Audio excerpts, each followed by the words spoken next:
Hello and welcome back to the Trick Play Podcast. I'm Simon Chaskovsky here with Caleb Peterson, and shortly we will be breaking down all of the sports-related news, rumors, and drama that you will want to hear about. This week we will be reacting and giving our takes on ESPN's latest quarterback rankings, as well as some more of this offseason's spiciest rumors in both the NHL and the NBA, before finally taking a pit stop in Los Angeles of Anaheim, where we will be taking a peek at where Shohei Ohtani could be heading at the MLB trade deadline. Caleb, are you ready to get into it? Absolutely. So, one thing that I really wanted to start this week with was ESPN they dropped their top 10 quarterback list. I got a quick scan through it. I made sure Caleb didn't see it before because I want to see his reaction live to it. And I know Caleb's excited for that too. I also asked Caleb to write down his own top 10 list so that we can compare. Because I know that'll definitely make it interesting. This is voted, I believe they said that they got votes on this entire thing from executives, coaches, scouts. They just had everybody they could find who had a big name out there rank their top 10 quarterbacks. I'm very excited for this. Caleb, you ready to get going? Oh, I'm so ready. Yeah, I thought you'd be excited for this one. Well, let's start at the bottom. I know. How many honorable mentions did you put? Because I know you said I put two. I put two honorable mentions just because I feel. Okay. I think my last couple in the top 10 are a little controversial, and I feel bad about leaving these two guys off the list. And it was really close. Okay. Do you want me to read out the honorable mentions ESPN has first, or do you want to go first? I'll go first, just so that I can get mad about it later. My honorable mentions, who I'm pretty sure these guys... Oh, you know what? Actually, I just thought about it a bit more. Can I go first? Yeah, sure. Solely because I don't want to have to tell you whether or not you're wrong. Okay. I want to keep that a surprise. So I'll go first with the honorable mentions. The honorable mentions we have is Deshaun Watson, who we will not speak on because fuck him. Kirk Cousins for the Vikings. Okay. Jared Goff for the Lions. Derek Carr for the Saints. Oh. Although obviously not the Saints wait, no, he is on the Saints now. Why was it? I don't know. Yeah, he's on the Saints. Yep. Tua for the Dolphins, which I thought was a controversial one. No, I might have him in my top 10. That's not controversial? Oh, you think he should be higher? I think I might have him in my top 10. I'm not. Yep. No. No? Okay. Well, do you want me to tell you who also received votes, or do you want to leave that for now? No, I think that's an interesting group of quarterbacks already. I will tell you that none of the people that you just listed as an honorable mention were in my honorable mentions, or even on my list. I think Kirk Cousins is fine. If I had to add another honorable mention, that's fair.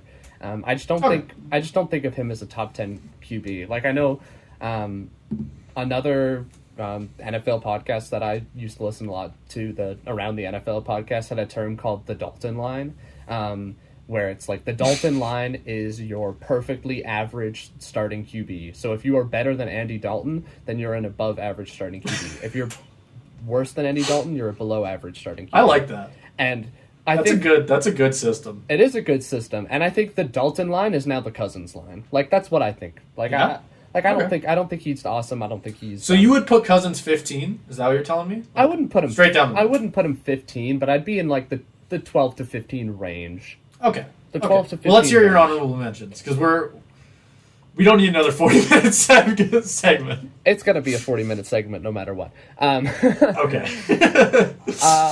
So I'm also side note, I'm really hoping that that I have enough storage to record that much video. But anyways, my honorable mention. Don't scare me like that. Don't say that. Don't worry. We'll figure it out. Okay, we'll figure it out. Okay, let's go. Okay, before I get into my honorable mentions, I just want to Kirk Cousins is fine. Derek Carr as an honorable mention is a bit rough. Don't really see that. Jared Goff, anybody who continues to think of Jared Goff as a good quarterback is just completely wrong. I'm not going to go into my full Jared Goff hate speech, but I just think he is a complete, the definition of a system quarterback. And just because he's on the Lions, which is the team that everybody loves, rightfully so. I love the Lions too. But just because he's on the Lions, he gets so much hype.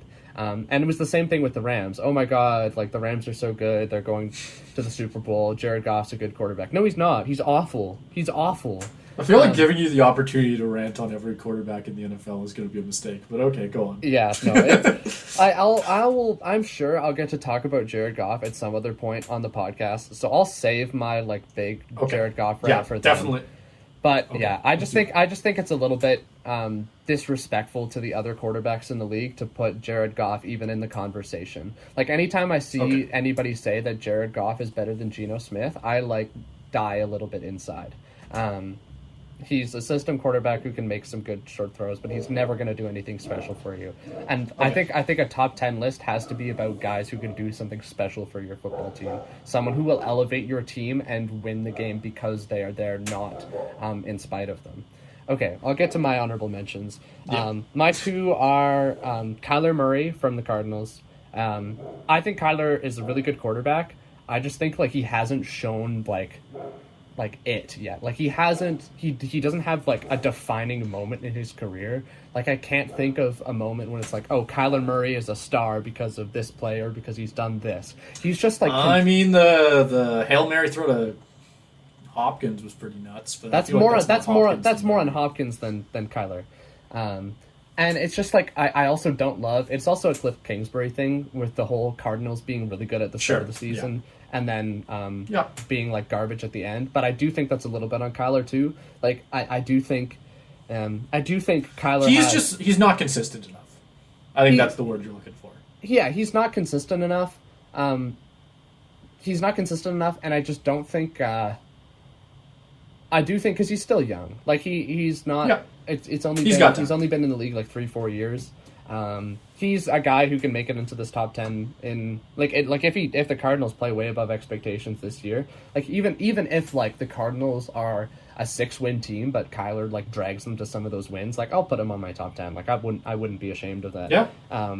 I think he's got all of the talent in the world. We just haven't seen enough of it yet. Because he's one of those guys when you watch him where he can be so electric, and you think when I watch a guy like the highlights for Kyler Murray, I'm looking at a guy and I think he has to be a top 5 quarterback, but he's just not. He just doesn't do that enough. He can make the type of throws that you see a guy like Patrick Mahomes making, but he just doesn't do it enough. Like he doesn't show that talent consistently enough to really take over the league in the way that I think we all kind of thought he would. Yeah. So, I mean, I know that's kind of what you're saying too, but I think we just need to see more from him. I feel like there could be a ton of answers to how we see that. Maybe a new system, maybe a new whatever. We'll have to see what we see from him this year. Who knows, though? I definitely agree with you. I feel like if he can win them a couple more games just himself and just kind of show out a bit more, I have no issue sliding him in my top 10. Yeah, and I think the comparison I'd give for Kyler Murray right now is first-year Lamar Jackson. The reason I'd say that is because Lamar in his first year had all of these tools, like all of these awesome abilities, and was still a pretty good thrower of the football. But it was just that second year, that like MVP season, where he really put it all together and was like excellent throwing the football and was like excellent running. I mean, obviously as he always is, but he just showed another side of himself. That's what I need from Kyler to get him onto this list. But to like move on, for sure. I can now. I'll reveal it to you now. Kyler is one of the quarterbacks who also received votes but didn't make the top 10 or even an honorable mention. That's disrespectful to me. That's disrespectful to Kyler. To put Jared Goff above Kyler Murray is disrespectful. I think that's where people overvalue the team they're on versus the player. Like you have to separate the team success from the player success, which is something I believe in a lot, as you will see from this list that I have at least. But yeah, I'll get into my other honorable mention. I ordered these weird. I should have put Kyler would be like if my list extended to 11, Kyler would be 11. This guy would be 12. I'd put Dak Prescott at 12. Like he is a really good quarterback. I just think that Prescott is he's like a premium Cousins line. Like he's really good, but I don't think I've seen him take quite that next step to elevate a team to above what they need to be to like I haven't seen that really defining moment from him. But it has been there is a longevity to it, and it has been he has been consistently good for the Cowboys for a long time, to where I'd feel confident placing him in that, like, above average tier of quarterbacks. Like, I think he's better than Kirk Cousins. It's by a little bit, but I think he is. I think that's where I kind of stand on Dak Prescott. It's nothing amazing. Like, he doesn't have the same game-breaking ability that Kyler Murray does, but he is consistently above average, consistently good, and I think that deserves some recognition. Okay, so you would put Dak below or above Kyler? I'd put him below Kyler. Or about the same? I'd put him below Kyler. You put him below? Okay. Yeah. Okay, well, I think that's a good chance to start hopping into the top 10 list, if you're down to do that. Yep. I can tell you right now, since you already just gave your opinion on Dak. Oh, wait, fuck. I didn't swear. Never mind. Matthew Stafford, number 10. Oh my god. Okay. Wow. Matthew Stafford, number 10. That is rough. Oh, wow. This is a terrible list. Okay. Matthew Stafford. After this year, do people realize that, like, Matthew Stafford is, like, I know he was hurt. Can I, before you go on your rant, before you go on your rant, can I just quickly read a quick quote? Yeah. A lead personal man. That's all they said. A lead personnel man. That's the person giving this quote. Okay. Arm looks good as it ever has. Mobility not quite what it once was. But when he was healthy, he still played at a really high level, and his arm talent is as good as there is in the league. And they also made sure to note that he still completed 68% of his passes, fourth best in the NFL. Okay.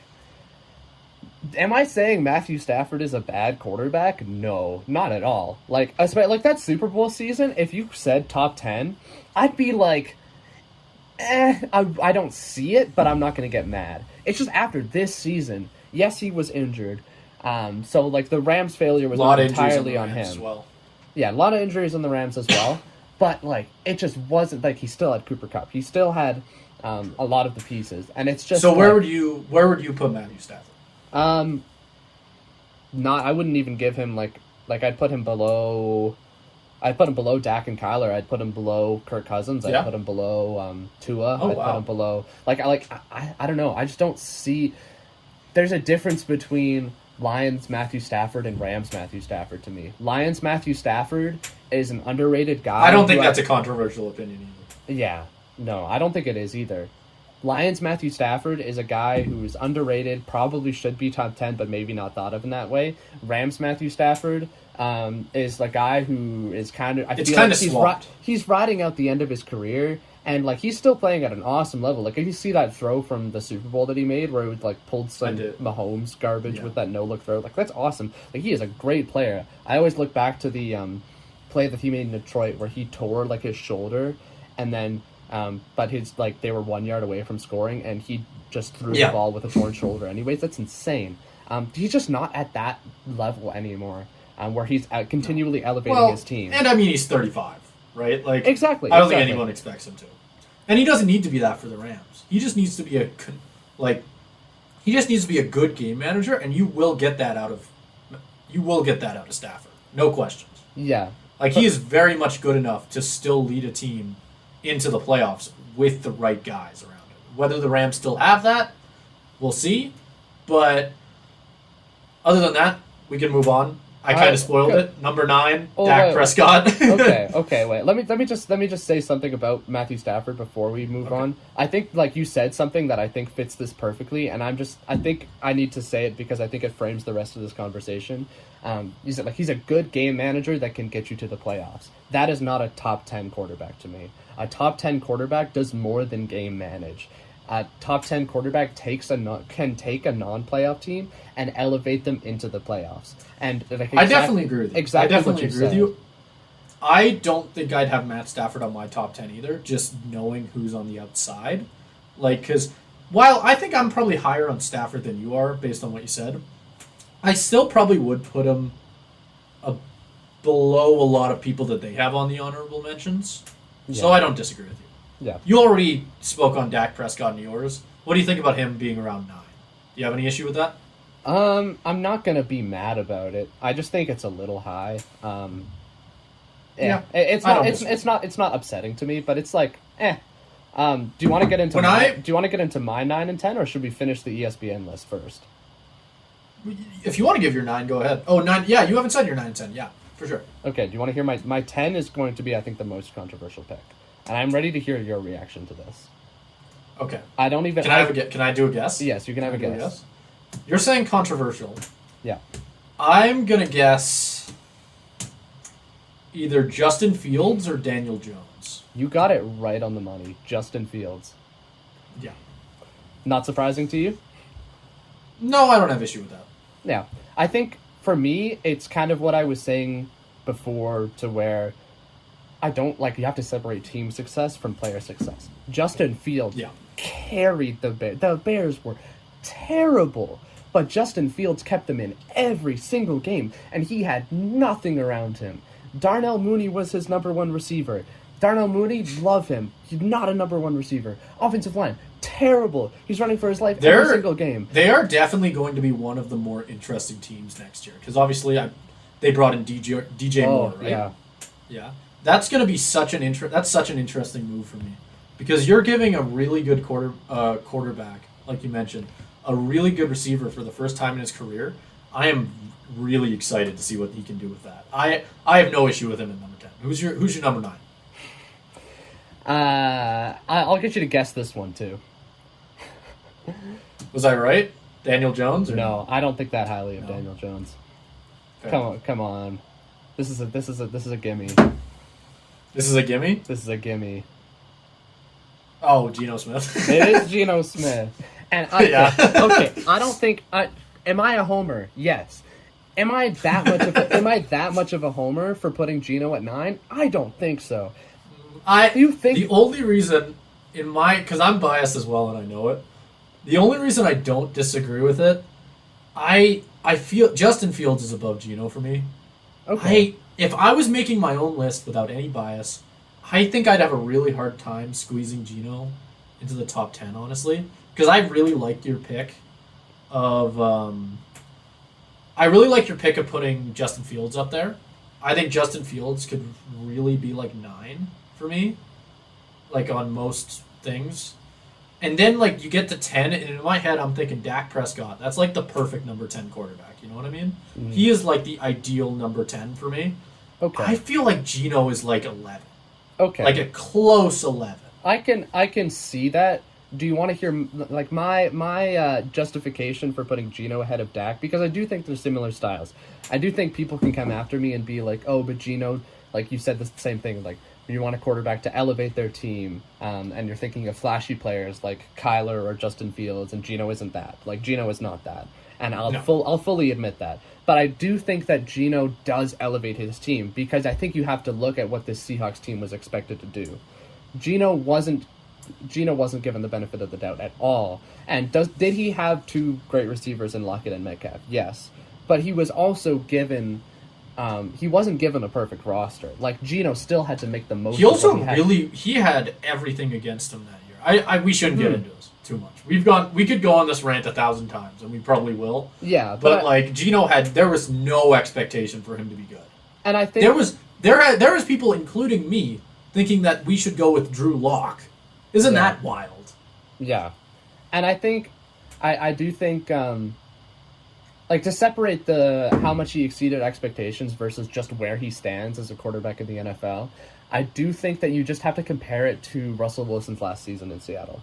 Russell Wilson's last season in Seattle, the Seahawks had probably a better, other than their rookies. The Seahawks rookies, draft class, awesome. Tariq Woolen, their rookie tackles, awesome. That obviously helped Geno a bit. But I think that overall roster, because they still had a lot of key players. They still had Bobby Wagner. They still had a lot of key players on the defense. They had Jamal Adams the entire season. That entire Seahawks roster as a whole was probably comparable or better than the roster that Geno had. And when Russ was here, it was a 5-6 win team. And when Geno was here, it was a 9. I'm a bad fan. I'm pretty sure we won 9 games last year. Know more than me. 9-10 win team. And I just think there's just something. Geno doesn't have the it moments in terms of a flash play like Kyler or Even Russ in his prime where he's scrambling around the pocket. That's not Geno, but what Geno has is plays like he made in the Saints game to Tyler Lockett, where he is fitting the ball into a literal like pocket. Go back and watch. I think last year Geno was the model of consistency for the Seahawks. He was. Like, he was never going to be your Patrick Mahomes or your Josh Allen or what have you, but he was able to perfectly fit what the Seahawks needed with the roster around them. We didn't need a Patrick Mahomes last year. What we needed was a guy who could get the ball to your playmakers and get them to like the highest of their sorry, I'm wording this poorly, but just max out their talent. You know what I mean? And Geno was that. Geno did have the ability to get the ball to guys like Tyler Lockett, guys like DK Metcalf, and just let them go nuts with it, right? And that's why we were so good last year. Do I think Geno could still do that with a team with less talent? You would have a harder time convincing me, but I still think he was a great quarterback last year. I think Geno, like I said, I have no issue with him putting in the top 10. I think he's just falling short out of it just because of how much QB talent that's in the NFL right now. Okay, I just don't know, like, for me, there's a difference between, like, Geno still... I've also watched a lot more Geno than I've watched of Dak. Like, I watch a lot of NFL, but I have watched more Geno, obviously, because I'm a Seahawks fan. But Geno still has those it moments. You say he's not a Mahomes or Allen, obviously, but he still has Mahomes and Allen type throws. It feels like you're slowly talking yourself, like, him into, like, higher and higher. Oh, I'm not. I just feel like I have to give a justification for it. But go back and watch the throw that he makes to Tyler Lockett in the Saints game for a touchdown. It is literally the most perfect pass I have seen in an NFL game, and I don't think that's hyperbole. You cannot fit a pass better than he did, and that, like, for me, it's like he's made throws like that too. I went to a game in Seattle, the one against the Rams, and the Seahawks were not playing well that game, but the reason they won that game and got into the playoffs, one of many, but was the Geno throw again to Lockett in the end zone. It's just a perfect deep ball. And I think the fact that we go from Russell Wilson, who has one of the best deep balls, I'm not biased, in NFL history, and then you go to Geno and you don't see that much of a drop-off. In fact, some of the throws even exceed that. I think that's why I can confidently say Geno is at the bottom end of my top 10. Because I still see that. I still see that level of play in him. And the fact that it wasn't that much of a drop-off from Russ, who I think was, in his time in Seattle, at least in his peak, a top 2 or 3 quarterback in the NFL, I think that says a lot. Okay, I think we do need to move on. Yes. I think that we should do another segment later on and just talk about Geno, because I do have a question I do want to ask you, but I also think it's really... We need to move on.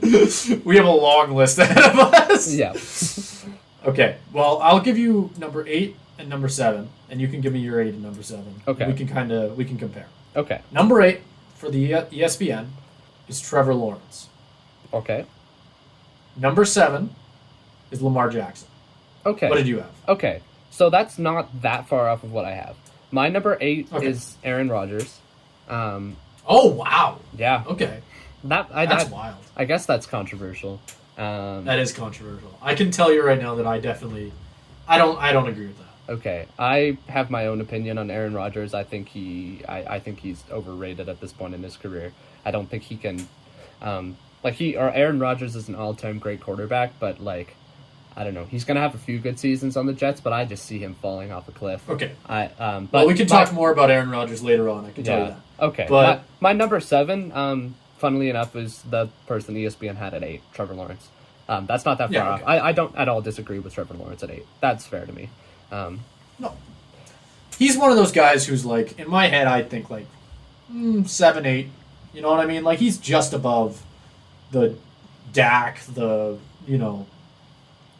premier top 10s of the world. Mm-hmm. And I think that's what's so exciting about Trevor Lawrence is that you see this in his second year as quarterback, where he's it's the elevating a team. Like the Jaguars were elevated by Trevor Lawrence, and especially in the second half of the year, he played excellent at quarterback and started to live up to the insane hype that he's been getting. And the fact that he can even achieve a portion of that at this point in his career is crazy to me, and I think it's definitely worthy of a top 10 slot. And obviously he's not in the upper echelon yet.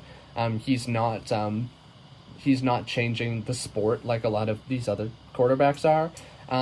But he is at the spot where I feel like he's going to be in this range from anywhere from like I think 3 to 7 for the next 10, 15 years of his career.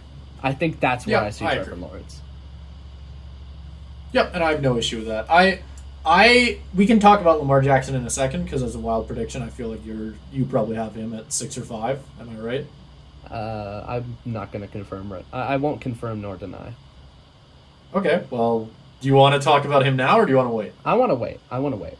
Okay, sure. I'll give you the 5 and 6 then. Okay. I don't feel like these are very controversial. I actually think I agree with these. Okay, let's hear it. Number 6, Jalen Hurts.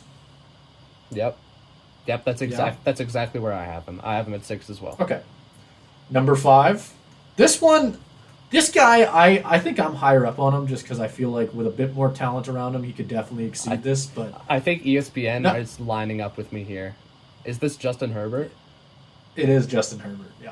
Me and ESPN have the exact same rankings here. I agree completely.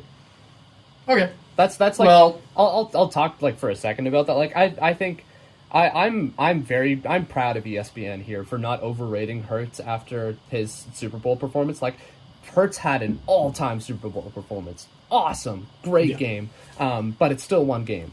And I think we just need to see a little bit more to place him in that top 5 conversation. I think he has, like, I saw something, there was an Eagles player saying, like, Jalen Hurts, I think, is the second best quarterback in the league behind Mahomes. And it's like, that's insane. He's not at that level yet. What he showed is the potential to reach that level in his going into, like, I believe he's going into his 3rd, 4th years. Like he's got the potential. I just don't quite see it all yet. Like, I need to see more. Here, I'll read something that an NFL personnel director, they're getting really specific in their quotes here, but they said, and I quote, "Not really flappable, similar to Burrows in that sense. He remains calm, he can do all the things you need from the pocket. I don't see why he can't be a precision passer. Look at all the games where he had to dial it up in the pocket, he has that in his game." And I think that's kind of similar to what you're saying. Like, in the big game, he showed up. He showed up, and he showed that he can be that guy. We'll just have to see if he can really, really up his game for all of next year and maybe move into that top 5. Yeah, exactly. I completely agree with all of that. I think I don't know, like the unflappable nature compared to Burrow. Like Burrow has that in spades, and I can see a little bit of that in Hurts, but it's the same thing. It's just such a small sample size to where he's really only started a year.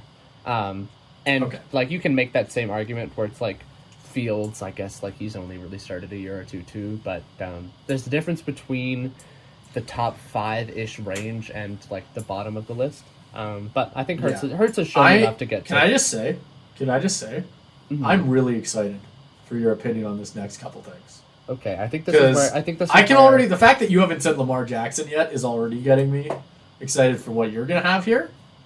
I think it's gonna be very different to what ESPN is. I think I can predict what.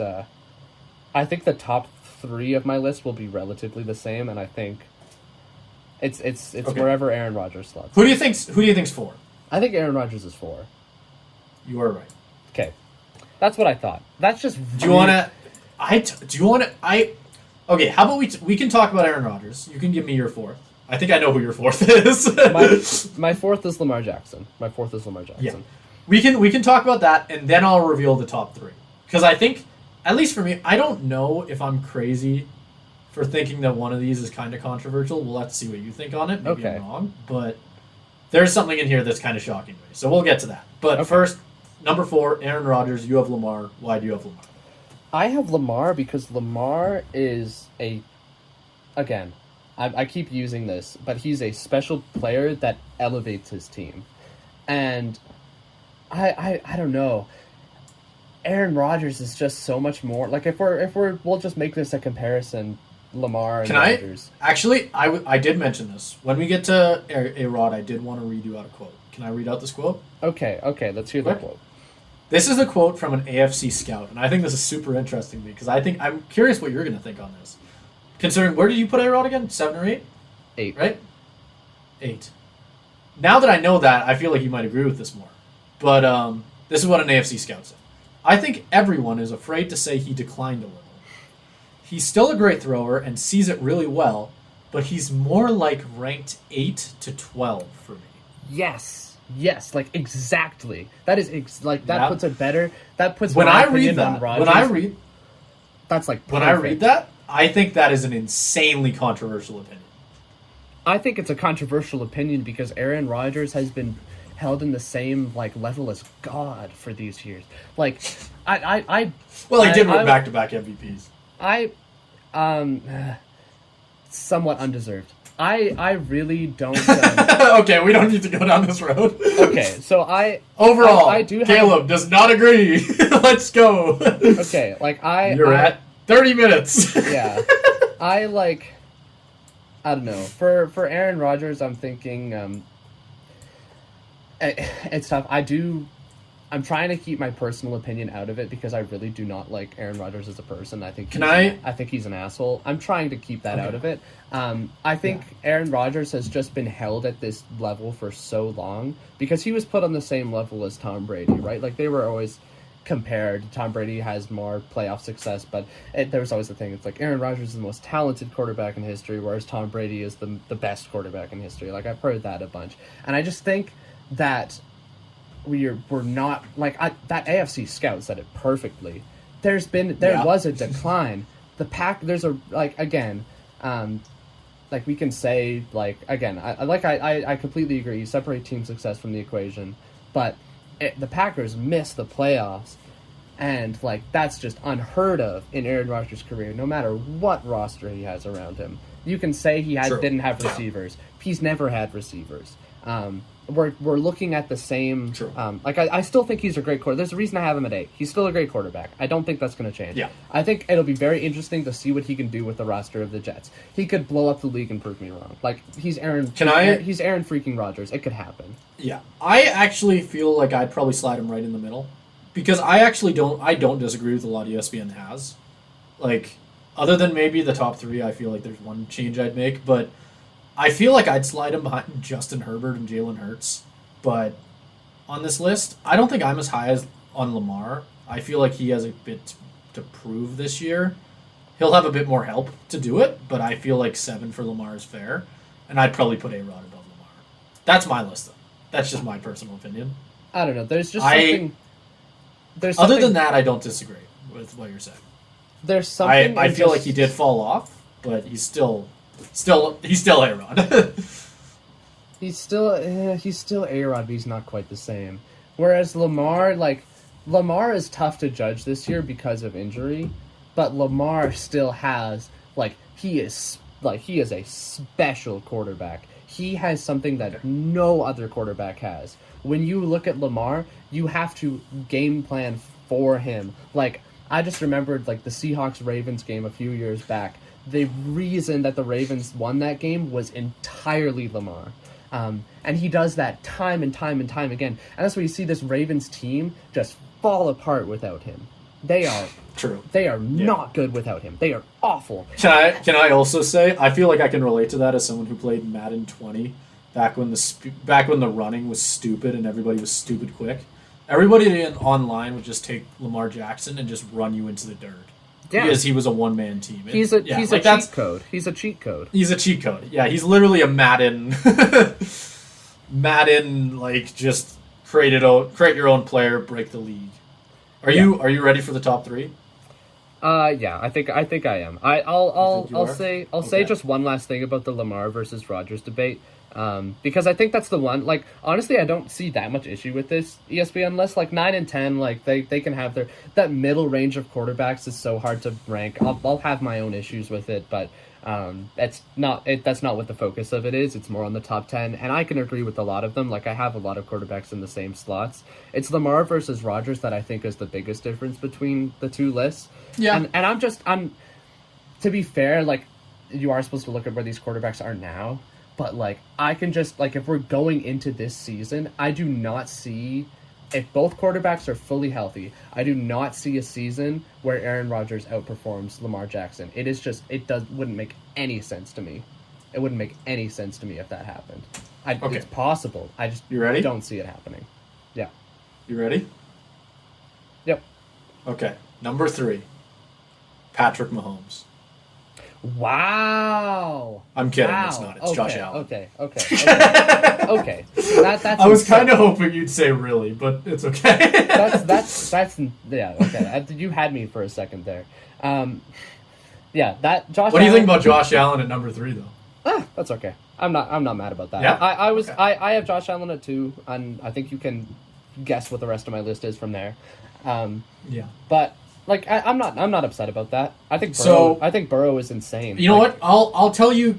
I'll tell you the final 3. Now that you know Josh Allen is 3, that's the big. Yeah, Burrow thing to is me, 2 because I feel Mahomes like is 1. Yeah, Burrow's is number 2, Mahomes is 1. I think Burrow being at 2 is a little weird to me, personally. I don't know. It's not that weird. I think No? Okay. like as much as playoff success can be overvalued, I don't know, man. Joe Burrow just has it. Like he can. There's a reason he has this like persona about him, with him like dominating in the playoffs. Like he has the it factor. And Josh Allen, while he may be like more skilled, he does have a little bit more of the like special stuff you see on the field. Joe Burrow just wins. Joe Burrow wins games, and that's and the end of the day, that's what you need from a quarterback. When I think of Joe Burrow, I think of like those really cool sunglasses. Yeah, you know what I mean. if he as a person was put into an item, I'd think of like really cool sunglasses. That's my personal, professional opinion. Yeah, no, I think that's the main difference. It's like, do you value the winning aspect of it, or do you value the ability to, when the game is on the line, win? Like, you cannot undervalue the fact that that Burrow has beaten Mahomes. Like Burrow has won more games than Mahomes has in their head-to-heads. Like, that shows the ability he has to just win. The clutch factor is like an important aspect in that. But in terms of pure quarterback skill, like, I still have Josh Allen at 2. I do think it's a close discussion, but I think Josh Allen provides more to, like, if you switch teams, I do think Josh Allen can elevate a little bit more. I just think you need to see more from him in clutch situations, which is why I'm not mad about ESPN putting Burrow at Josh Allen is such a game breaker. Like, that's the thing. When I think of Mahomes and I think of Josh Allen, I put them on their own pedestal, I think. Like, maybe that's just me just doing that, and maybe it's because of that I have a hard time putting Joe Burrow in the same conversation. But I don't know, man. Josh Allen's a number 2 for me. There's at times when I watch Josh Allen and I feel like he almost has a case to dethrone Mahomes. Because he is just so... he is like... That's a bit much. Is... What did you say? That's a bit much. Mahomes is in a tier. Mahomes is in a tier by himself. Yeah, I think it's so incredible how he has such an incredible arm talent, and he can go from throwing like however many yards to the next play running over a linebacker.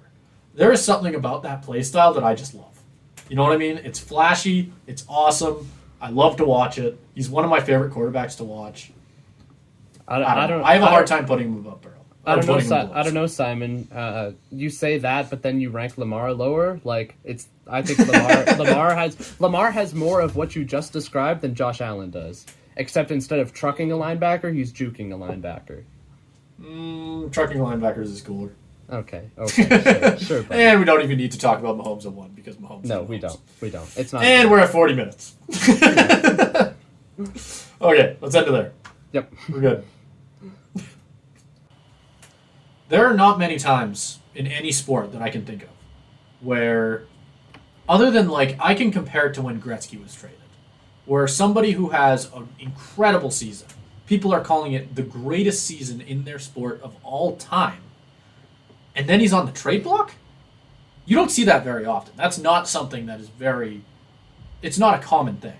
But we're seeing that in the MLB right now with Shohei Ohtani, where there's rumors all over the place because of the fact that the Angels aren't really in contention and aren't really anywhere close, whether we'll see Shohei Ohtani potentially move on to a different team. So I'm definitely interested to see what you have to say about this, Caleb, obviously, is one of the teams that he's rumored to be going to is your Mariners. What do you think on Shohei potentially moving on to a contender? I think it's definitely for the player. It's something you'd like to see. It's really awful how much the Angels have squandered the talent they've had, because before Shohei, and they still obviously have Mike Trout, like they have the two best players in baseball, and they can't get anything done with it. And that's just like the most. Think about before Shohei was in the league. Who would you say was the best player in those years? It was Mike Trout. Mike Trout. Right? Like, that's the thing. And then they had the next guy as well. They had the best player, arguably, of the 2010s. And then they went, screw it, let's have the best player of the 2020s as well. And they've done nothing with it. Yeah, I don't know MLB stats off the top of my head, but like the Angels have not been in the playoffs for a long time. They haven't won a playoff game, I don't believe, since 2014 or 2015. It's one of the two. Yeah, 2015. Eight seasons. Yeah. To have that bonkers. It is. It's insane. And I think that's why they're starting to trade Ohtani. And I almost think, like, it depends what they get back. Because if you get, like, a haul, like something I'd compare to, like, a Herschel Walker trade in football, to where, or even, like, in modern day terms, like the Russ trade. But obviously at a higher level, just in terms of the player that's being traded. It's just so tough.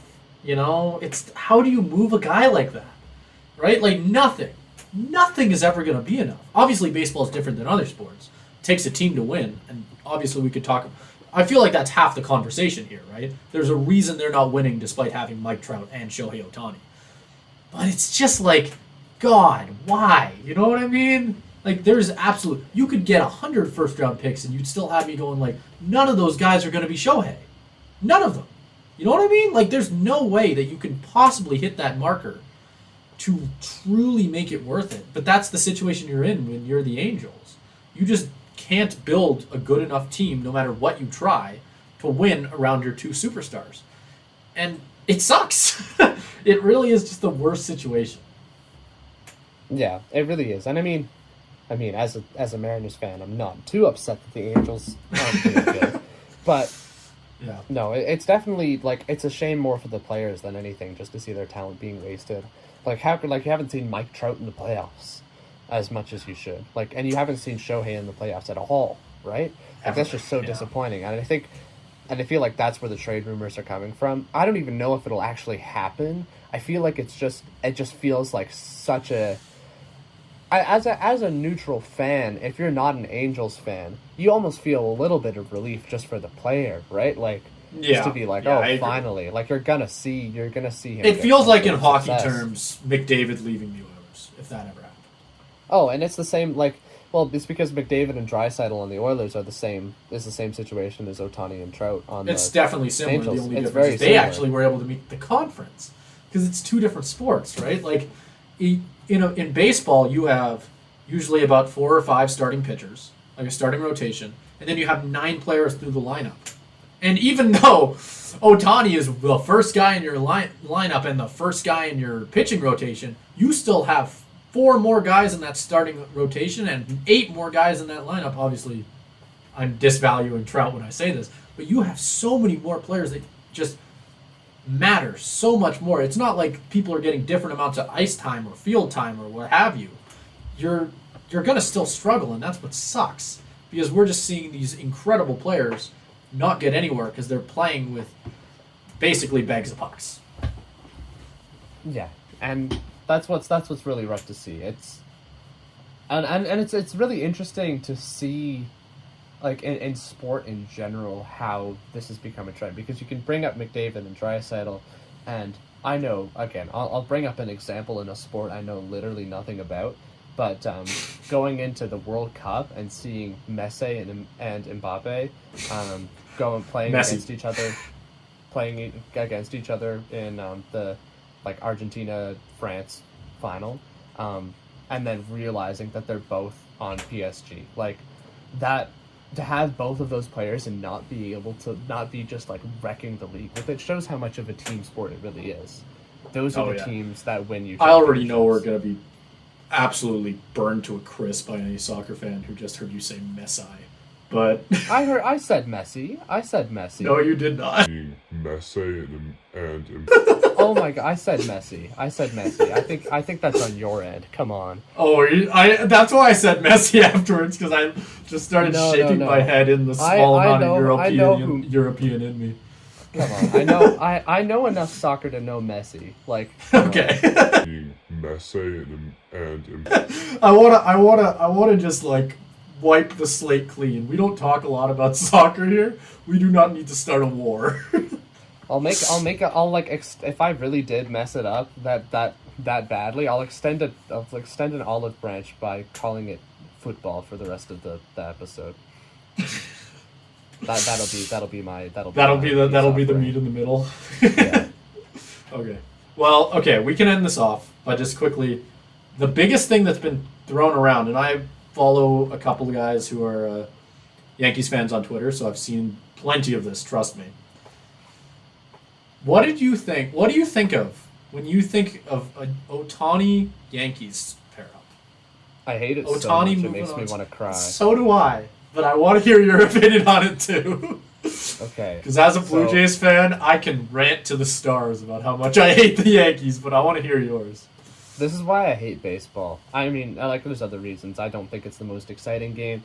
I think they play too many games. Don't burn every bridge. I won't. Caleb, you're burning a lot of bridges in this. I'm burning a lot of bridges in this segment. Baseball is still baseball. Any baseball fans out there? It's still cool. Like, I watched the playoffs last year. Like, that Seattle Houston playoff series was awesome. Like watching that in a vacuum, so cool. But at the same time, like, they can't play 162 games. But and that's another thing. I'm losing my train of thought. But at the same time, another one of the things I don't like about baseball is the lack of a salary cap, because you have teams like the Yankees that can literally buy their way to. And that's the thing in soccer as well. I'm pretty sure. Like, it's football? just the Messi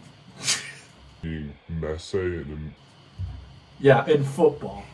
And it's also like, obviously, Caleb, I don't know how much you know about F1, but that's a really, really big thing in F1, where like the richest team wins, where you saw Mercedes win 5 years in a row off of Lewis Hamilton. And obviously Lewis, again, I'm going to piss off F1 fans. We're burning every bridge today. But like Lewis Hamilton, say what have you about him, he's arguably the greatest racer of all time.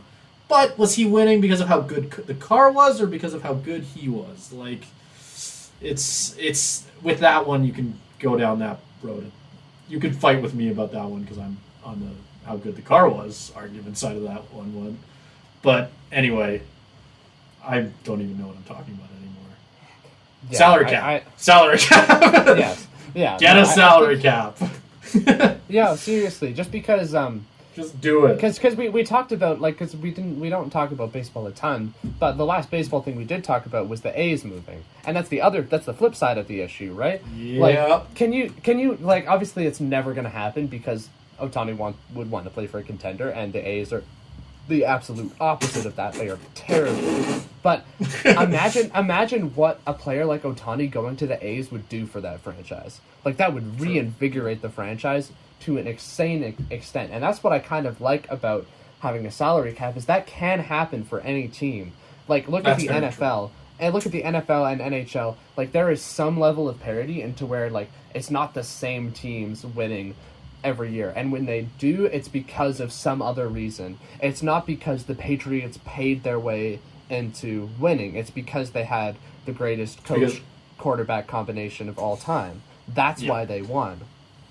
That's what I like about that count. And that's why I think, like, Ohtani going to the Yankees leaves a little bit of a yucky taste in my mouth. Not just because I don't like the team, just because, like, it reflects a greater issue in baseball that I take offense to. Yep. Preach, Queen. Damn right. All right. And moving into the NBA, talking about a player who has been the talk of the league across the last couple months for a couple of reasons. One, obviously, for all of the hype that he's gotten for being the number one pick in the draft. for being the type of prospect that people have said we haven't seen since LeBron, and For being tall as hell. For being tall as hell, and then also for the reason of getting into an encounter with Britney Spears, which is a little bit on the weird side. But putting that aside, other than Yeah, I don't know how much we need to talk on that. I feel like that resolved itself. Other than his encounter with famous celebrities, which sounds like a headline you could have pulled from the Onion. Let's hope that starts and ends now in his career. Yeah, let's hope he has no more encounters with Britney Spears in his career. But putting that to the side, he did do more than that in the last week, and he had his debut in a Spurs uniform over in the Summer League, and he played 2 games before he was eventually shelved. Simon, I know you watched a little bit of that. What do you think of Wembanyama's overall performance over the first 2 games of his, I guess, NBA career? Not fully. Well, I have a bit of a bone. Yeah, I have a bit of a bone to pick with him because, he knew when I was watching, man. He knew what I said about him in that first week of this podcast. He knew. Because you know what he did? I watched that first week, and he shit the bed. And he didn't show up for me. I was like, you know what? I'm not going to watch the second game. I don't care. He's not there yet. And then he went off. He was like, you know what? He's not watching anymore, and I know it. So you know what? Screw you, Wembanyama. I know you're watching. I know. I know you're watching. Look me in the fucking eyes. I didn't swear. Look me in the eyes. You better show up next time I watch. But other than that, yeah, it was okay game. Yeah. I think you have a lot of responsibility now for the career of one of the brightest young stars that this league could potentially ever see. It's all on you. He cares. He knows. Yeah. Oh, he definitely does. Yeah. But okay, we can, all jokes aside, we can get into the game. And like you said, I watched the first game. Overall, I could see it. I could see, and we spoke a bit before this segment, just on what I kind of saw and all that. I saw everything that I kind of expected. It just looked like he had the jitters. That's what really stuck out to me. It just looked like a guy who needed to adjust to the game. Obviously, I saw the rebounding, I saw the defense, he had a ton of blocks, ton of rebounds. He even looked like he was doing a great job passing, getting tons of assists. He just couldn't put it in the net. He went 2 for 13. Not great. Obviously, he did pretty good from the free throw line. Don't need to worry about that. But he just seemed like he couldn't really get it in the hoop. He tried from everywhere. He was taking threes. He was shooting in the paint. Just couldn't get it. His first shot was even a missed layup. He just looked like the kind of guy who needed a bit of time to adjust. And I think we kind of saw that. The second game, Monkey was off the back. You already had your first game. Didn't go the best. What's the worst that can happen? Went out there, put up 27 points. I feel like that's pretty normal. I don't think anybody, after this summer, he obviously only played 2 games. I don't think anybody is, after these 2 games, going, he's a bust. And if you are, you're dumb. Because he's not. I think that and I did mention this to Caleb as well, in the first game, one of the things I did notice is it did look like he was getting kind of pushed around, which I kind of had a feeling might happen because he's not the biggest guy. Obviously not height-wise, I mean weight. He's just, I feel like you need to put a bit more meat on your bones. I mentioned that in the first week. He just doesn't look big enough. You know what I mean? He doesn't, you go in the paint against a guy who's, purely paint on. I feel like Joel Embiid is going to eat this man alive. Maybe that's just me being scared for him. I feel like a guy like Joel Embiid is going to just kick his ass. And I don't know if you feel differently, Caleb, but that's just, I have a hard time seeing this guy until he puts on a bit more weight. It's the opposite of Zion Williamson. Until he puts on a bit more weight, I think he's going to struggle defensively against some of those elite centers. Yeah, it's definitely something that you can have a concern about, especially with the clip going around of him getting dunked on, which you wouldn't assume for a 7-foot whatever guy. Damn near fell out of my chair. Yeah, seeing that happen, those concerns definitely come to the forefront. But then obviously, this is again something we talked about before the podcast, but Wembanyama himself didn't seem concerned about his lack of weight or his lack of physicality. In fact, saying that European. In fact, yeah, brawls- he replied specifically to our podcast right after we put it up that that he didn't need to put on weight. Like I said, he's watching. He I knows. think he is, and he responded. You heard me. He's responding. You heard me. He's responding directly to you by saying like the NBA is less Oh, yeah. physical than European basketball, and I think Oh, I think yeah. it's an interesting contrast with the other quote that he had after his first game when he really struggled. The quote that went around everywhere was him just saying, "I really didn't know what I was doing," which like gets blown out of proportion. Which is another thing like I'll get to later in the segment. I just think that's a 19-year-old learning the game. It is right, because it is, and I'll maybe whether you agree or not that the European game is more physical, that's up in the air. Where your belief is on that, I don't really have an opinion on that. I haven't really watched much European basketball, so I don't know. But obviously it's still different. It's still two different games, and it's going to take a bit of adjusting. I feel like we even saw that. I don't remember enough about early Doncic to really speak on that. I do remember. No, that was Trae Young. Never mind. Talking out of my ass. But anyway, I think it will take an adjusting period for him to become truly elite. I think that adjusting period is going to be 10 games. I don't think it's going to be a whole season. I think he's still a shoo-in for Rookie of the Year. I think he has all the talent in the world. My only fear is that he's too skinny, and I hope he proves me wrong.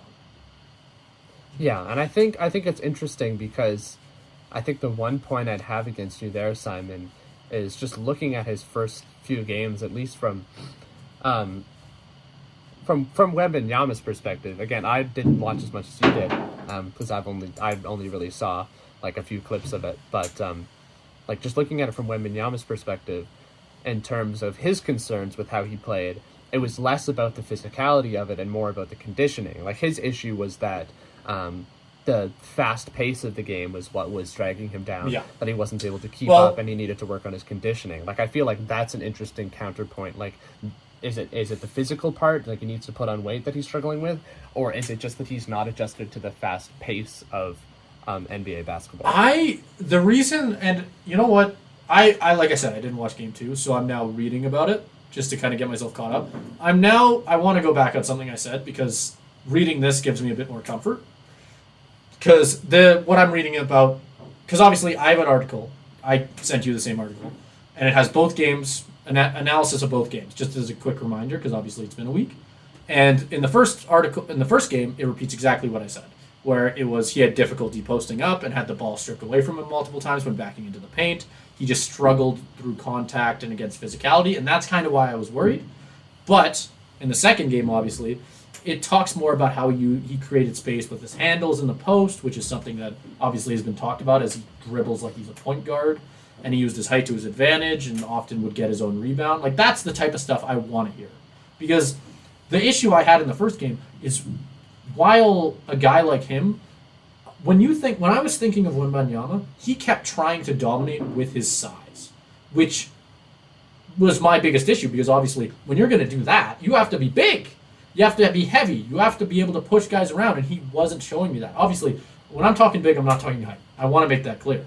I'm talking about I'm talking about strength. I'm talking about Shaquille O'Neal backing him down in the post. Wembanyama is not that, and it looked like he was trying to be, and that's where the issue lies for me. Hearing that he was able to use his abilities and skill in the paint, like successfully, makes me feel a bit more comfortable. But I still feel like you can only get so far with that, especially against the elite defenders in the league. I feel like you have to have that strength as well to push those defenders around. Maybe I hope he proves me wrong. I want to make it clear, I want this guy to succeed, unless he keeps making me look dumb on the podcast. Then I want him to fail.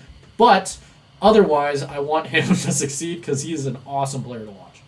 Yeah. Like, he was, even though he struggled in that first game, I was kind of just in awe. I could tell I was watching something incredible about to happen. You know what I mean? Yeah. Like, you could really feel it. It was like in the atmosphere. Yeah. And I do think that it is important to frame this whole conversation in context just around the hype that he's gotten. And I think it's different for someone like Wembanyama versus someone like LeBron in terms of how they're coming up. Whereas Wembanyama, like the focus with the social media, and like you're getting constant updates of how he's doing moment by moment. Like he doesn't have time to grow in this kind of climate. He gets dunked on once and it's all over the internet. Everybody on earth has seen it. And like there's so many, like, because I follow a lot of different sports, like Bleacher Report, Sports Illustrated, like all of these different, and every single one is just a picture of Wembanyama with the quote, "Honestly, I didn't know what I was doing." Like there's like that is such a like highlightable quote that can just go everywhere, and now it makes it seem like he is like a complete bust right out of the gate. Like that is just so like I don't know. It doesn't give the young star a chance to grow, and the fact like. I even think if he did a similar or even worse performance in the second Summer League game, like, why do we care? Why do we worry?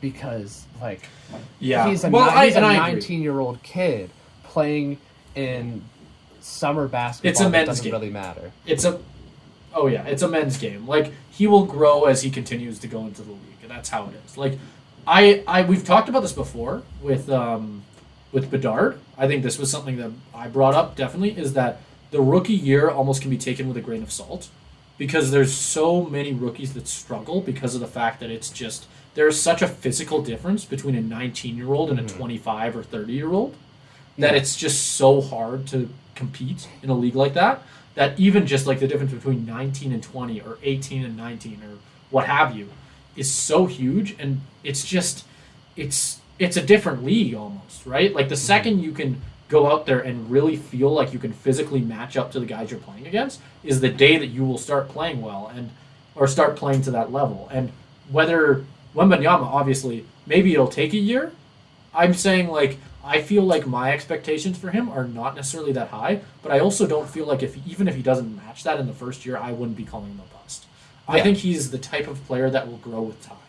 Yes, I'm excited for the ride. I completely agree, and I think that that's so important to have in perspective. And just like I think of it as a comparison, like to football, because that's what I do a lot, obviously. But just thinking about how these different sports draft, you can group the NBA and the NHL in the same category, to where if their player is good enough, they will draft them at 18, 19. But in the NFL, they go through an entire 4 years of college. There's a reason. And if you want to look at it in the MLB, most players spend multiple years in the minors. It's true. Like there's needs to be time for development because these are still basically kids. Like Wembanyama is not that much older than me. Like that's what's insane to me. He's not. No. He's born. We are born in the same year as Wembanyama, which is insane. And that's why when you look at the NFL draft, every single first-round pick, if you're not on the starting lineup, that's a disappointment. But it needs to be looked at differently in the NBA. If Wembanyama, like, I know it's obviously different because of the hype, but even him being in, like, the starting Spurs lineup day one, like let's just take the hype away from it for a second. It's a 19-year-old kid. It's a 19-year-old kid in an NBA starting lineup, and of course he will be. But, like, that's still an accomplishment in and of itself, and you need to let the kid have time to grow because that's what it's really all about. And that's what I think. Like we can make all the jokes we want about him, like yada yada yada, right? But like, I think, like completely hitting it on the nail, he'll need time. I think if you expect 20 points per game from him this first year, I have a hard time agreeing with you just because that's such a high bar. You know what I mean? Like you even look at guys like when I look at like in the NBA, I look at like guys like my biggest example. Kobe. I'm a Lakers fan. It's the first thing I go to. Do you know how, Caleb, you don't watch basketball as much, so you won't know this number. Do you know how many points per game Kobe averaged in his first year? Probably not a ton.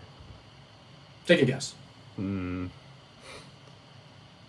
going to say like around like maybe 10 points per game. That is almost exactly. I believe it's 9. Do you know how many points he had in his first game?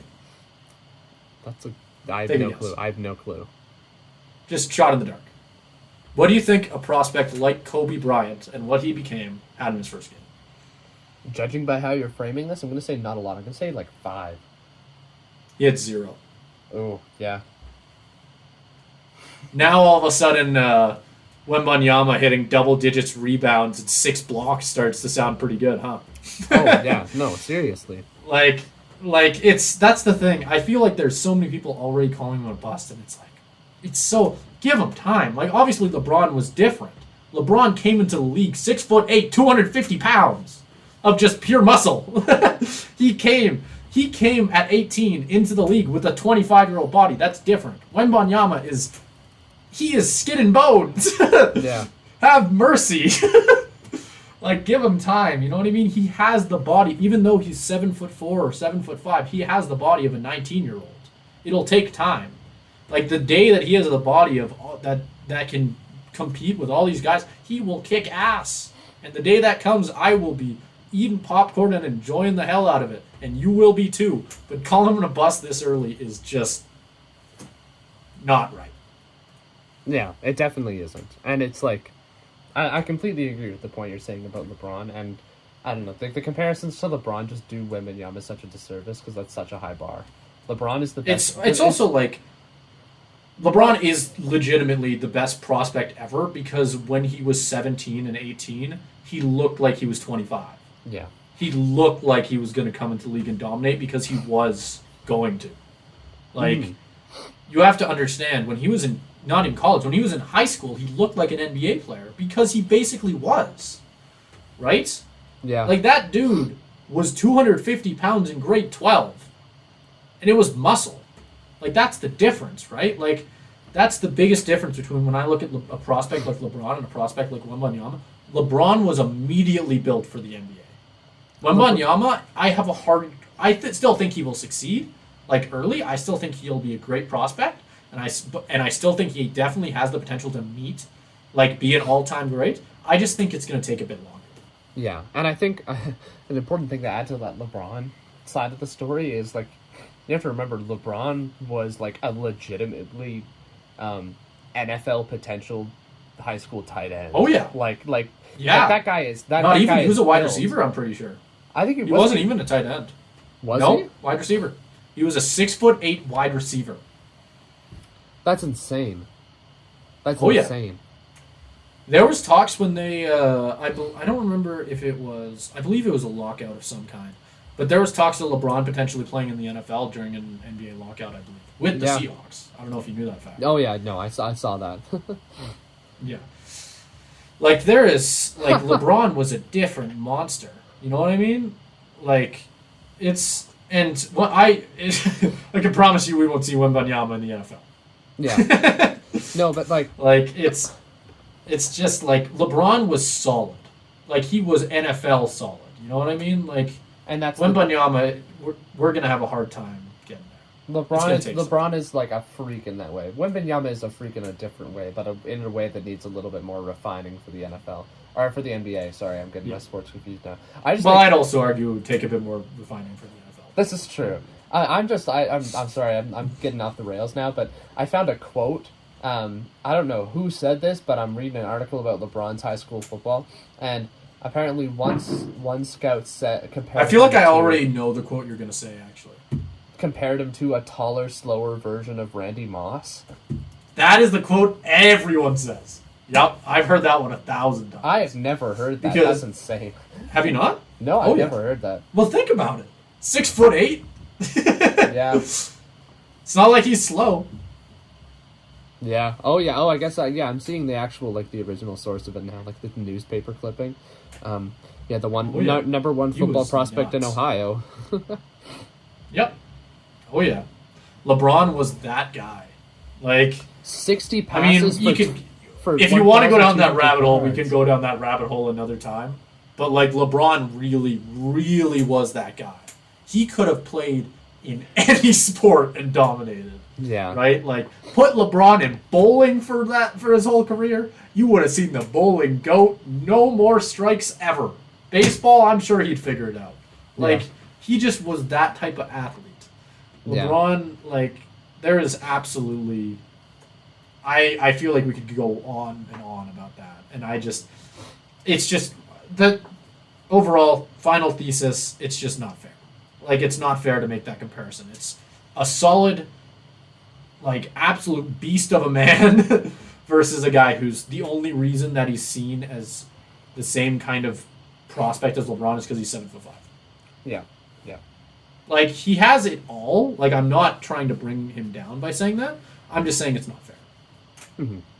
No, that's true. It's just not a fair comparison, and I think that's the biggest takeaway to make from the Summer League games, because it's the only takeaway you really can have from any sort of preseason It's game. the biggest take from him as a prospect. I feel like we could have said that before the Summer League games. Yeah, you probably could. These games, as much as it is an interesting look into what, like, it's the first time seeing him in a Spurs jersey, it's the first time seeing him in NBA action, you still can't draw, you really can't draw anything from it. It's technically not even his first game. It's a preseason, basically, right? Oh, like yeah. You're Like, still he's playing against prospects. Mm-hmm. We still have probably, like, pretty close to months away from seeing Wembanyama in action. Like a month-ish. Like, you know what I mean? It's just, it's all too early. We'll talk about it when it all gets. Moving on to some NHL news and speculation, diving into a team that's definitely had a lot of turmoil, a lot of shakeups in the offseason, which is the Toronto Maple Leafs. As always, an interesting story. After making it past the first round for the first time since I was born, the Maple Leafs, while they did have that taste of success, obviously they're wanting a little bit more, especially with the roster that they have. And with a new GM and Brad Treliving, I know Simon's favorite, then they've made a couple of shifts and changes to the lineup, and it'll be really interesting to see whether that enables them to improve on what they did last year, if they're able to make it past the playoffs, if they're still the same regular season juggernaut. So I'm interested to hear your take on all of the roster retooling that the Leafs have done this year, Simon. It just screams like the last couple years of the Flames. I mean, you already mentioned that I'm not a big fan of Brad Treliving, and I'm not. I love that physical style of hockey as much as anyone else. Like, when I think of, like, fun, exciting hockey, I think of that style of hockey. I just have a hard time buying to the fact that that is what it takes to win anymore, because I don't think that's true. I think it's we're at the point where the NHL is so much finesse that I just have a hard time seeing that just succeed on the same level it has in the last the decades of the past. You know, when you could win with teams just full of guys who just beat the crap out of people. You know, I don't see that kind of success anymore. I feel like the Maple Leafs need just a complete overhaul to win again, in my opinion. Like, their culture as a whole is screwed. Like, it is. I just have a hard time buying into them at all. Like, the fact they made it past the first round, that's their Stanley Cup. You know what I mean? And when that's the case for a playoff team, for a team that you expect to make the playoffs every single year, I feel like that's not right. You know what I mean? There's something wrong with that franchise. And I think it's going to take a lot more than Domi, Reeves, and Bertuzzi to change that. Okay, yeah, that's interesting. And I think it's extra interesting to me because you are echoing a lot of what I've heard from the one Leafs fan that I know. My good friend Ryan, he is of the same opinion that you kind of need to, if you want to win, you got to burn everything to the ground in Toronto. And his big move that he wants to see done is the getting rid of Austin Matthews. Really? Yeah, just because of lack of performance in the playoffs. Which I think that's super interesting to me, because I don't know. I feel like Matthews is the last guy you get rid of. I know he hasn't had much success in the playoffs, but, like, out of all the talent you could, I feel like you surround Matthews with just a different team. You know what I mean? Because I just don't. I don't blame Matthews. It's Toronto. Toronto's the problem. You know, I don't know. I feel like Matthews performs in the playoffs on any other team. Maybe that's my hatred of Toronto speaking. Who knows? It could be. I just think, I don't know. I think you still have such a good roster in Toronto and such a good opportunity. And they've had such a good roster for 5 years. I know. But at the same time, like, what other roster is going to get it done? Like, you're still going to have that culture of pressure around the team. And maybe since you've gotten past the first round, when you go into next year, there's a little bit of the monkey off of the back, you know? Obviously, you still haven't won a Stanley Cup since 1967, but I don't think it matters what players are there, honestly. Like, I think it's just talent that matters. Every player is... So you're the opposite then. You think you need to you need to just keep hitting the nail. I do think you need to keep hitting the nail. Just because you can break, like, a Stanley Cup playoff run can break right at any time. It's a Not lot. for the big leagues. It's a lot about circumstance. It's a lot about circumstance, right? Like, who thought Florida was going to go all the way? It's circumstance. That's fair. Like, it could happen to the Leafs. I had them as a first-round exit. The Leafs also have gotten screwed not just because of their roster, but because of the division they play in. They have had to face the Lightning, who are the dynasty of, like, the last few years. Obviously tailing off a little bit now. But they've had to face the Lightning in the first round 2 years in a row. Like, they play in a division that makes it almost impossible for them to have any playoff success. They've also, like, think about this year. They lost to the Panthers, made it to the Stanley Cup Final. They lost to the Lightning the last year, made it to the Stanley Cup Final.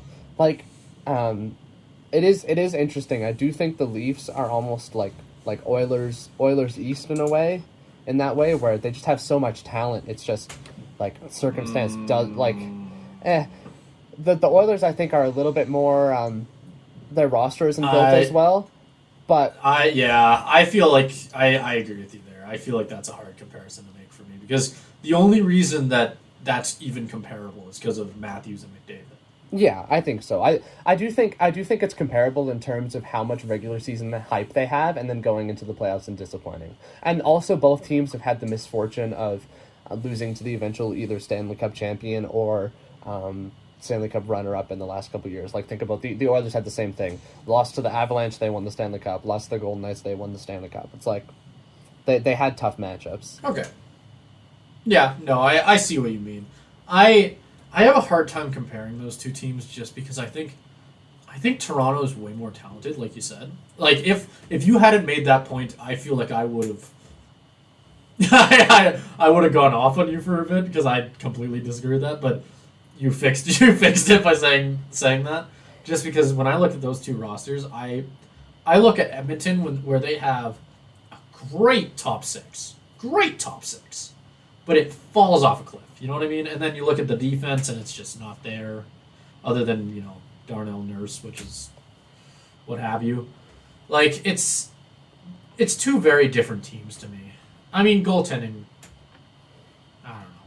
I don't know. I don't see Toronto being any better this year than they were last year. I see them being a first-round exit again. I feel like... No, but Simon, like, I don't think it's weren't enough. the first-round exit. Give them credit, at least. Yeah, but they were the last 9 other years. No, but you have to give them credit. They won a round. Okay. Do Do it again. I do think that this year the monkey is off the back even more so than it would be in the second round last year. Because I made this prediction. My dad was the only one to hear it, so I can't really have anybody back it up. But I did make the prediction where everybody's so high on the Leafs. Like, again, referring to my friend Ryan, for he was saying, as soon as we make it past the first round, we're going to the Stanley Cup. Because his theory was that as soon as you get the monkey off your back, like, then it's just like years of the last I don't agree the with last that. 20 years of history is off. And I think I was like, no, I don't think that's true, because I think I think it's rather the opposite. yeah, I think so too. I think then they start to buy their own hype, and I think that's what dragged them down. Like, you go into the first couple games against Florida thinking like, oh, as somebody who has played hockey and played a lot of playoff games, I can tell you that, especially when you're on a team that you are looking, like, you don't see because when you're on the type of team that feels like you're on the bubble, you know what I mean? You're like a mediocre team and you know it. Like, you know you're not going to do anything in the playoffs, and then you win the first round. All of a sudden, you start to go like, okay, we can go the whole way, and then you get swept in the second round. Because that's just how it is. The second you stop being the underdog in your own head is the second you lose. yeah. On so many occasions. I do think Because yes. That's what I mean when I say that's like, they buy their own hype. Yeah. And I think that was it for Toronto, to where there was that's why the whole like we want Florida thing, that was their downfall. Thinking that they'd have an easy second round opponent in Florida and that they'd cruise to the Cup Finals. I think they can't go into it with that same perspective, but I also think it does alleviate a lot of the pressure. I think there's a good medium spot there, to where like the pressure of being on the Leafs and not having made it past the first round in so long can be unbearable. Like, that's why they choked so many leads. It's just because that pressure is unbearable. But now I feel like it is a little bit more of the right situation in terms of where they have pressure knowing that they got embarrassed in the second round this year, but also not feeling like, oh my God, it's been 20 years. That's where I think that will be a little bit better for them going into the playoffs. If I were to ask you to give a prediction on how far the Leafs, a very, very early prediction, I might add, how far the Leafs will go next year, what would you say? It's impossible to say, but would I be that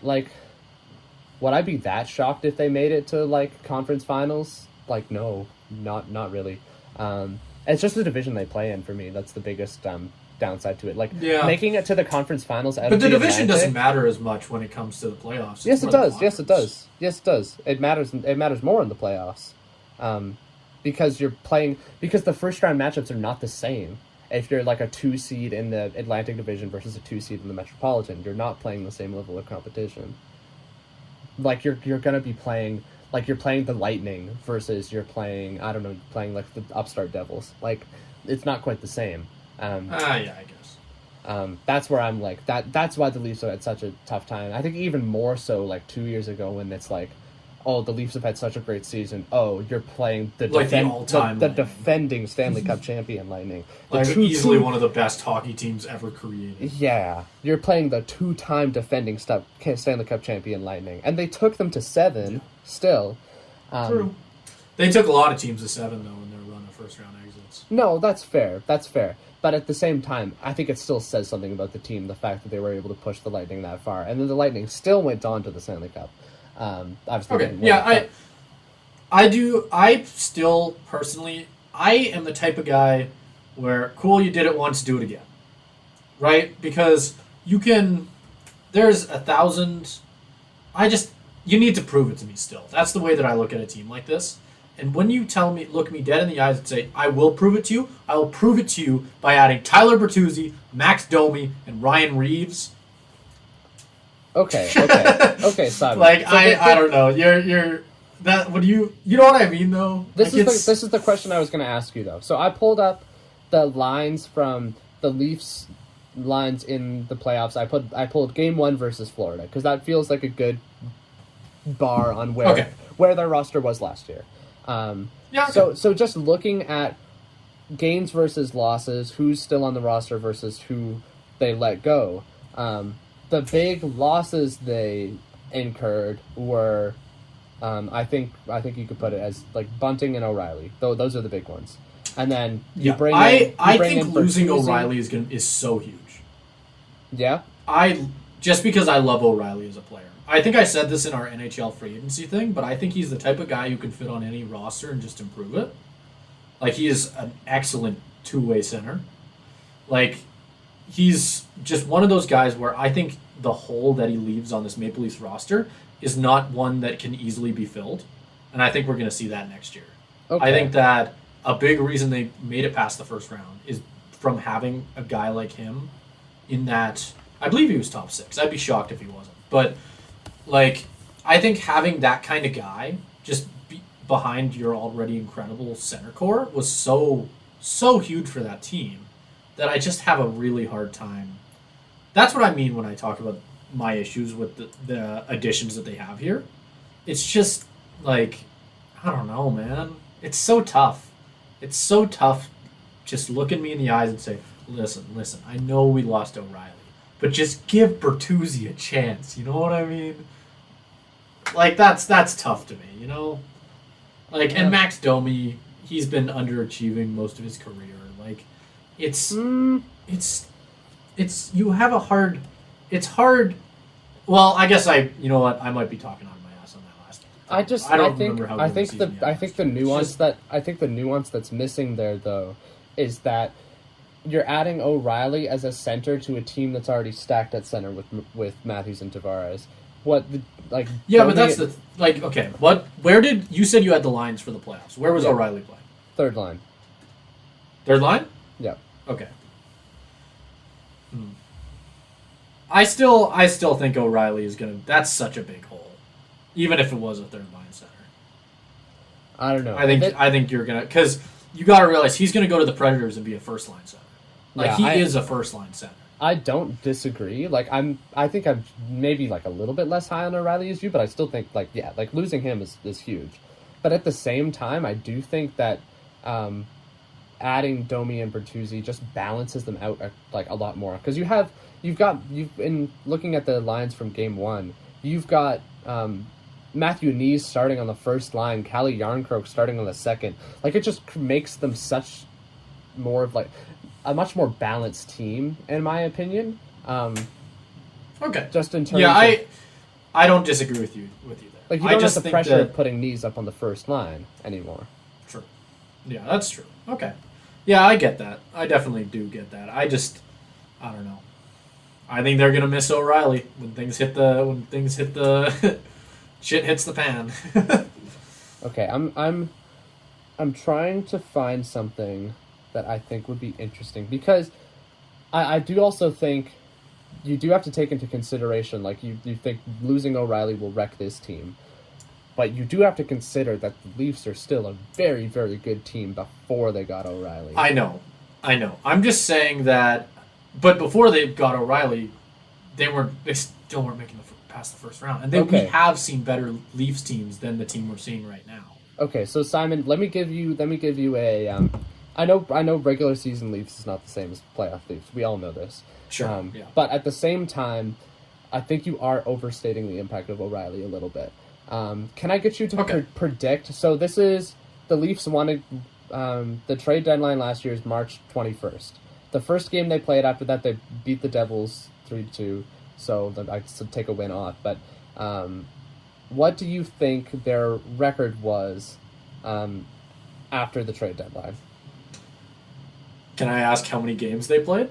They have played. Oh God, it's like 50. Let me make sure I've gotten this right.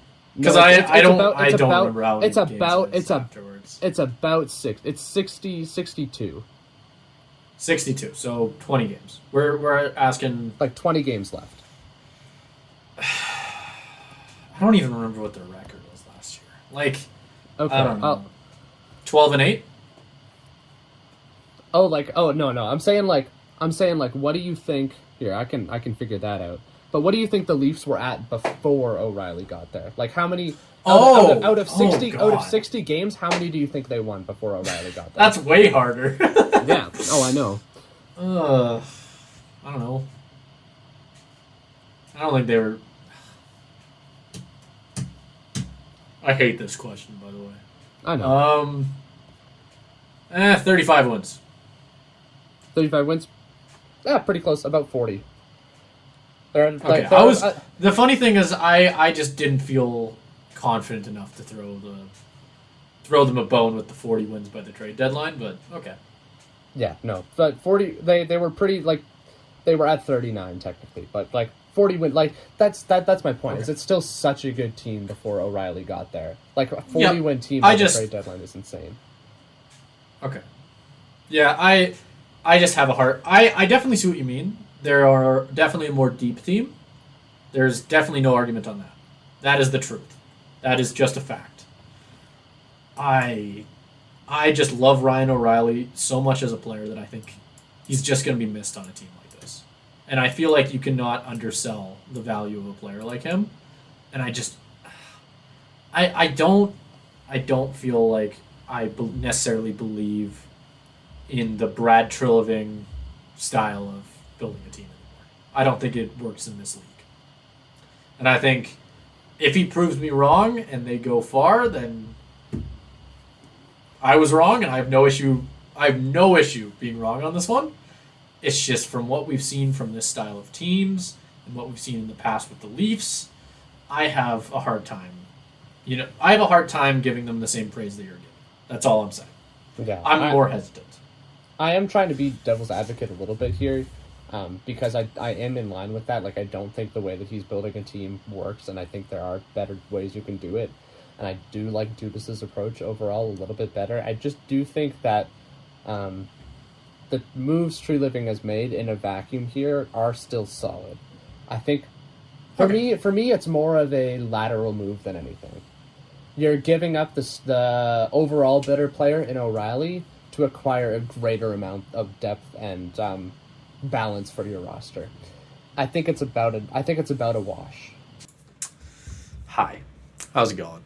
It is very, very late, and I just finished editing and realized that me and Caleb forgot to record an outro. So I'm back. You get super tired, Simon, once again for the first time since episode 1, when we also forgot to record an outro. So hopefully we do not make this an every 5 episodes thing, because it is not fun doing this very late. I will not say the exact time, but it is very, very late. So once again, thank you so much for watching, and make sure to check out all our other stuff. Check us out on Instagram, TikTok. When this comes out, we might have a Twitter. I haven't decided whether we're going to have a Twitter, but we might have a Twitter. So check out the Twitter if we have a Twitter. Yeah. Other than that, thank you so much for watching, like I said, and we'll see you around. Check out our shorts. They're funny.